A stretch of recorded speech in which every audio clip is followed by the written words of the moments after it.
మోషే మిక్కిలి సాత్వికుడు చేయబడ్డాడు. సాత్వికం అంటే నియమానికి లోబడడం.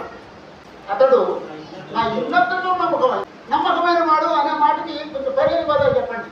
యథార్థవంతుడు, నమ్మదగిన వాడు, ఫెయిత్ఫుల్, సిన్సియర్, నిజాయితీ గలవాడు, సత్యవంతుడు, అబద్ధమంతుడు. ఎవరిచ్చండి సర్టిఫికేట్? యెహోవాదేవుడు ఇచ్చాడండి. నేను ఇస్తానండి. మంచి కాఫీ ఇస్తే నేను చాలా మంచివాడు అంటాను. కాఫీ చూడండి వీడంత దుర్బోట్లు లేడు అంటాను. యెహోవాదేవుడు అవుతాడు. మనం పెట్టేదాన్ని బట్టి యెహోవాదేవుడు మాట్లాడాడు. అక్కడ ఉన్నదాన్ని బట్టి యెహోవా మాట్లాడు.